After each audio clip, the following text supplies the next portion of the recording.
Kita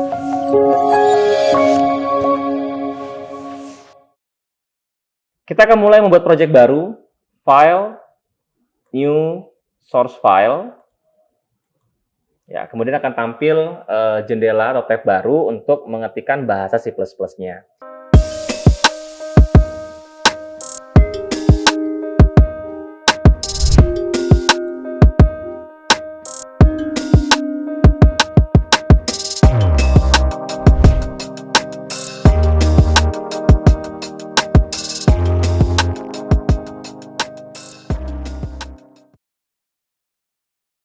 Ya, jika kita lihat di gambar, ini adalah struktur sederhana penggunaan bahasa C++ untuk membuat sebuah program.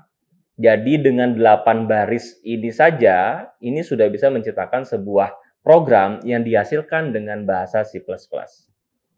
Kita lihat bagian-bagiannya. Pertama, bagian paling atas biasanya diawali dengan crash include. Itu merupakan bagian header atau bagian kepala dari seluruh bagian kode program, di mana bagian header ini adalah berfungsi untuk memanggil ataupun menggunakan library-library yang diperlukan dalam program kita. Sebagai contoh, pada gambar ada include iostream dan juga ada include conio.h. Nanti akan saya jelaskan ya per bagian ini. Bagian yang kedua, bagian pertama, itu di bagian using namespace std dan juga main. Jadi bagian ini mengawali dari bahasa pemrograman C++ dalam pembuatan program. Using namespace std sebenarnya digunakan opsional ya, sesuai dengan tools yang digunakan. Jadi kalau kita menggunakan Dev C++, penggunaan using namespace std atau menstandarkan ini adalah sebuah fungsi yang digunakan untuk menggunakan cout dan cin nantinya. Nah, jika tidak ada using namespace std, biasanya kita harus gunakan std.2 baru cout, std.2 baru cin. Jadi agak merepotkan. Jadi kita standarkan di bagian atas. Main itu merupakan fungsi utama program. Artinya, jika program ini memiliki fungsi utama main, program ini bisa kita run ataupun bisa menghasilkan file exe-nya. Main part itu bagian ke-6, ke-7 dan seterusnya, yaitu tidak dibuat sempurna programnya. Artinya bagian utama program. Apapun yang tertulis di dalam buka kurung kurawal dan tutup kurung kurawal merupakan bagian utama program. Eksekusi program akan menyesuaikan kode-kode yang ada di dalam baris ke-6, 7 dan seterusnya. Dan bagian terakhir, tutup kurung kurawal adalah bagian akhir dari kode pemrograman, di mana ini merupakan pasangan dari buka kurung kurawal yang ada di baris ke-5. Nah, jika kita mengetikkan bahasa ini ke dalam sebuah software, sebagai contoh Dev C++, ini sudah bisa menghasilkan sebuah program yang running. Baik, kita akan jelaskan sedikit mengenai beberapa poin pada bagian-bagian program tadi. Pertama, kita berbicara mengenai header file. Ada header file iostream.h. Apa itu? iostream.h itu digunakan untuk penggunaan cout dan cin. Cout di sini untuk mengeluarkan output ya di dalam layar monitor kita, sedangkan cin atau perintah cin digunakan untuk menginputkan nilai ke dalam variabel program. Jadi tanpa adanya iostream.h tidak bisa menggunakan cout dan cin. Itu kuncinya. Yang kedua, conio.h. Conio.h sebenarnya ini adalah header opsional, bisa digunakan bisa tidak. Melihat apakah programmer menggunakan fungsi get. Jika menggunakan fungsi get, sangat penting kita gunakan header conio.h. Karena tidak akan bisa menggunakan get jika tidak ada header conio.h. Ya, get itu apa nanti akan kita bahas. Selanjutnya ada math.h. Jika ada fungsi-fungsi matematika, biasanya kita menggunakan math.h sebagai headernya. Ya, jadi misalkan kita akan gunakan pow, ya, sqrt, ya, pemangkatan ataupun untuk kuadrat, itu nanti bisa gunakan math.h tambahan headernya. String.h, ya, sudah tahu ya dari nama string berarti untuk fungsi-fungsi string kita perlu tambahan header string.h. Dan terakhir ada stdlib.h atau windows.h, biasanya digunakan jika program kita menggunakan fungsi-fungsi sistem. Ya, misalkan kayak sistem clear screen ya dan sebagainya. Ya, itu beberapa header file yang bisa saya kenalkan di video ini. Namun masih banyak lagi header file yang lain ya, kita bisa sambil belajar melalui sumber yang berbeda. Ya, semua header file tadi dalam C++ harus diawali dengan directive crash include. Jadi tidak berdiri sendiri ya iostream.h, tidak. Namun diawali dengan crash include terlebih dahulu. Nah, itu note-nya, jangan sampai lupa. Oke, komen berikutnya. Ada main buka tutup kurung tadi, udah saya jelaskan sedikit di pengenalan struktural tadi ya. Main buka tutup kurung itu merupakan fungsi utama program. Artinya program bisa running jika ada fungsi utama main. Cout artinya adalah fungsi untuk mengeluarkan output. Jadi nanti output ini akan dikeluarkan oleh program. Cin adalah fungsi untuk menginputkan nilai ke dalam variabel program. Ada cin.getLine. Apa bedanya? Biasanya cin.getLine itu digunakan jika inputannya mengandung karakter spasi. Nah, jika cin biasa itu tidak mengenal spasi. Namun cin.getLine itu akan mengenal karakter spasi. Get buka tutup kurung itu merupakan fungsi yang digunakan untuk menahan tampilan monitor sementara ataupun menahan kegiatan program sementara sampai dengan user menekan tombol di keyboard. Biasanya ada program yang memiliki statement gini, tekan enter untuk melanjutkan. Jadi sebelum kita menekan enter, program itu tidak akan lanjut ke eksekusi berikutnya. Nah, itu menggunakan get buka tutup kurung. Bisa dipahami ya? Oke.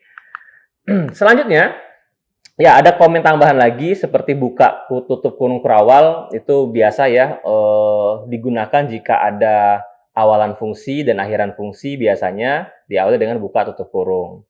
Kemudian ada slash 2 kali ya, ataupun slash bintang slash, itu digunakan untuk memberikan komentar. Jika ada statement di dalam slash 2 kali ataupun slash bintang, itu komentar tidak akan dieksekusi oleh program. Jadi dianggap hanya teks biasa. Dan terakhir ada titik koma, itu merupakan akhir dari sebuah statement atau perintah. Nah, penggunaan beberapa komen ini ya atau fungsi-fungsi ini melihat situasi program yang akan dibuat. Tidak selamanya ini dipakai, namun kalau kita sudah mengerti fungsi dari tiap komen ini, kita akan mudah untuk membuat program. Ya, tambahan lagi, pada bahasa C++, dia mengenali dengan istilah escape karakter ataupun karakter khusus seperti \n, \t, \petik 1, \petik 2, \\. Penggunaan escape karakter ini biasanya sesuai dengan fungsi. Seperti jika kita ingin meng-enter teks kita gunakan \n, bukan enter pada keyboard. Ya, jadi enternya keyboard kita ganti dengan bahasa C++ \n. Jika ingin tabulasi, ya tab. Kalau di keyboard ada tab, namun pada bahasa C++ mereka tidak kenal dengan tabnya keyboard, kita harus gunakan \t. Jika ingin memberikan petik 1, kita nggak bisa langsung kasih petik 1, harus gunakan \t. Petik 2 harus pakai petik 2. Dan juga kalau ingin memberikan simbol backslash, nggak bisa langsung backslash, namun harus backslash ya. Ya, seunik itu bahasa C++ yang harus kita kenali, sehingga jika sudah kenal, pada saat praktek, saya rasa ini bukan hal yang sulit untuk membuat sebuah program. Ya, bagian akhir ini setelah selesai saya menjelaskan mengenai teori ataupun bahasa C++-nya, kita akan coba mempraktekkan membuat program sederhana menggunakan beberapa statement, fungsi yang ada di teori tadi. Oke, silakan dipersiapkan. Untuk praktek kita gunakan software Dev C++, sehingga setelah kita siap, kita akan coba praktek membuat program menggunakan bahasa C++. Baik, kita akan coba praktekkan penggunaan bahasa C++ dalam pembuatan program. Kita gunakan aplikasi Dev C++. Silakan buka Dev C++, saya gunakan versi 5.11, namun jika teman-teman menggunakan versi yang berbeda, itu dipersilakan. namun penggunaan bahasanya tetap sama. Kita akan mulai membuat project baru, file, new source file. Ya, kemudian akan tampil jendela atau tab baru untuk mengetikkan bahasa C++-nya. Ya, karena dev C++, bahasa C++ ya. Baik, kita akan coba membuat program sederhana 8 baris tadi ya untuk menjadikan sebuah program. Kita mulai dari pembuatan header, include iostream. Kemudian ada lagi include conio.h. Ya, dari dua baris ini mungkin jadi pertanyaan. Pada saat teori tadi saya menjelaskan iostream itu .h, .header gitu ya. Namun kenapa pada saat penggunaan dev C++ saya tidak menggunakan .h? Ini karena penggunaan software yang berbeda. iostream.h biasanya digunakan jika kita gunakan software seperti Borland C++. Nah, jika menggunakan dev C++, akan error jika kita tambahkan .h, sehingga hanya dibutuhkan iostream-nya saja. Ya, jadi itu perbedaannya. Kemudian, using namespace std, ya, untuk menyandarkan kode-kode atau bahasa-bahasa C++-nya nanti. Nah, sebagai contoh, saya akan berikan sedikit komentar. Ya, /2 kali. Ingat karakter escape tadi? Jadi /2 kali untuk memberikan komentar. Misalkan conio.h digunakan untuk fungsi get. Nah, jadi dengan komentar ini kita sebagai programmer ataupun yang pembaca program itu akan tahu fungsi dari conio.h itu apa dengan adanya komentar, ya. Baik, kita lanjut lagi. Masuk ke main, buka tutup kurung, jangan lupa buka tutup kurung kurawal.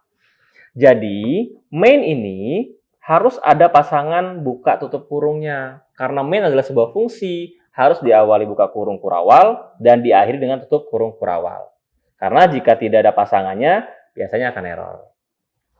Ya, selanjutnya di baris ke-8 saya buat, atau di baris ke-7 ya, get buka tutup kurung. Ya, ini sama dengan gambaran struktur bahasa C++ tadi yang saya sudah jelaskan dari header sampai dengan bagian terakhir. Oke, kita akan coba dulu eksekusi ini. Untuk mengeksekusinya, di dev C++ itu ada dua tombol yang akan sering kita gunakan, compile atau run.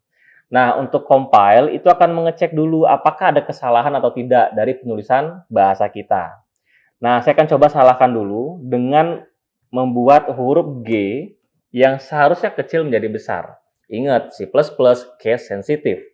Artinya jika saya compile sekarang, atau di sini ada shortcut ya F9, ya dia pertama akan minta dulu penyimpanan filenya. Saya taruh aja di D. Ya, misalkan namanya program 1. Saya simpan. Ya, kita lihat ya sama-sama di monitor. Ternyata get ini dianggap error. Kalau kita lihat apa errornya, dev C++ memberikan sebuah penjelasan. Get was not declared in this scope. Dia nggak kenal dengan get. Padahal udah yakin banget nih, get itu bisa digunakan kalau ada header conio.h. Bukan masalah headernya, namun case sensitifnya. Kita ganti G-nya menjadi kecil. Sekarang kita coba compile lagi. Oke, compilation result ya, 0 error, 0 warning. Artinya ini sudah dicek dan semua kode atau bahasa C++-nya tidak ada yang salah. Tinggal kita coba running dengan menekan run atau F10. Ya, inilah hasil programnya, program 1.exe. Loh, kosong, ya wajar, karena program ini belum memiliki main program ataupun teks yang bisa kita hasilkan menjadi sebuah output. Ya, untuk penutup saja programnya biar lebih bagus ya, kita coba tambahkan di baris ke-6, walaupun ini nanti penjelasannya di video berikutnya. Cout, aku senang belajar bahasa C++. Oke, sekarang ada perubahan, saya coba compile lagi. Karena jika ada perubahan dalam baris kode program, wajib kita cek ulang. Kita compile atau F9. Tidak ada error lagi ya, 0 error. Kita coba run. Ya, inilah hasilnya. Aku senang belajar C++. Gimana kalau kita mau buat 2 baris? Nah, coba ya, sekali lagi deh. Kalau saya enter, kemudian saya copy saja kode ini, saya paste. Menurut teman-teman, apakah kode program ini menghasilkan output atau luaran program dengan tulisan aku senang belajar bahasa C++, kemudian enter, ya, di bawahnya akan muncul juga aku senang belajar bahasa C++.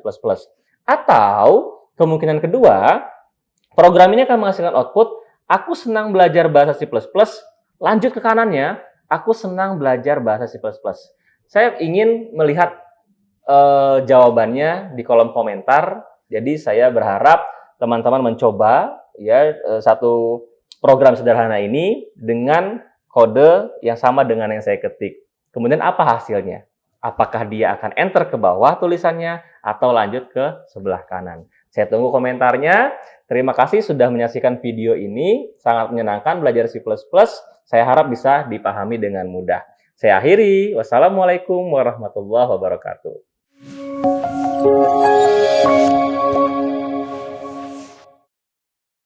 Selanjutnya, kita saksikan video Profil Universitas Teknokrat Indonesia.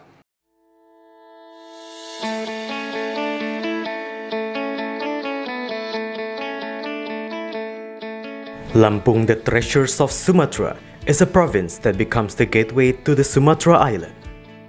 Lampung has 2 municipalities and 13 districts, consisting of 234 sub-districts.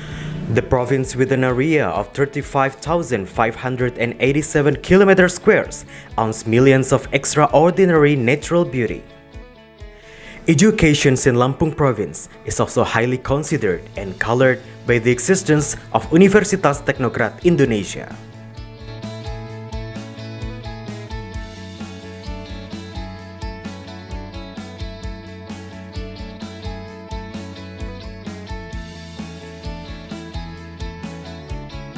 Universitas Teknokrat Indonesia has 3 faculties and 12 study programs.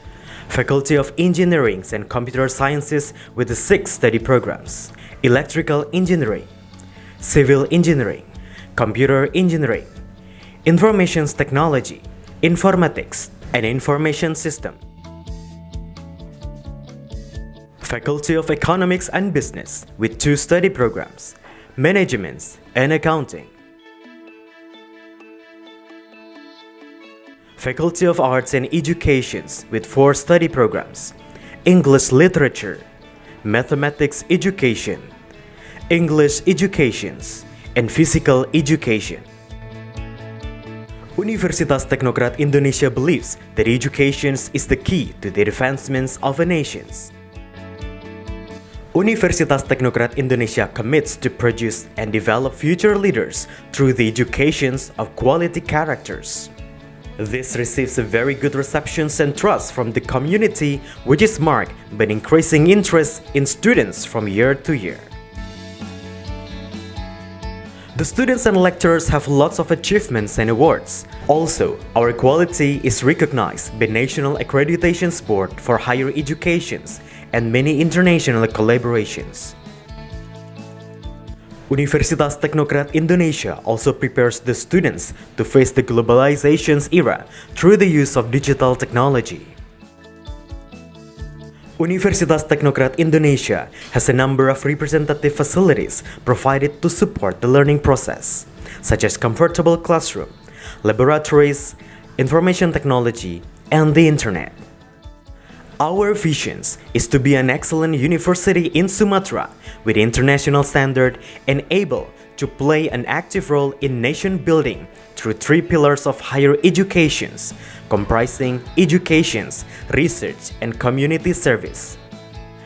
We have graduated outstanding students who can be accepted in state agencies and other large companies. At Universitas Teknokrat Indonesia, the students and lecturers are encouraged to create and innovate by creating products and services that benefit the community through research activities and community services. In an effort to achieve its visions and missions, the academics of Universitas Teknokrat Indonesia are guided by the organizational culture values of discipline, quality, creative, and innovative. To support the quality of learning processes, we have very complete and sophisticated facilities, including digital-based smart classroom, hotspot in campus area, sport facilities, auditorium, and students' hall. Come and be a part of us, the Campus of Champion, Universitas Teknokrat Indonesia.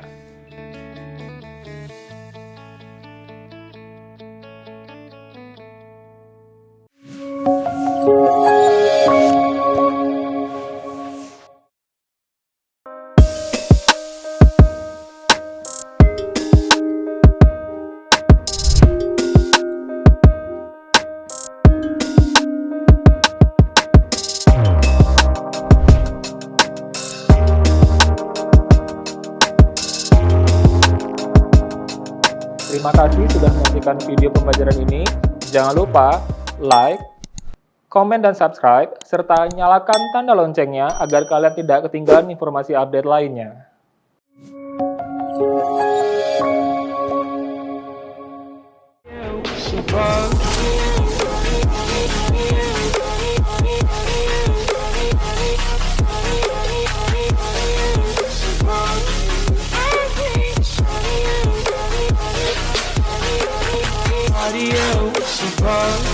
I hate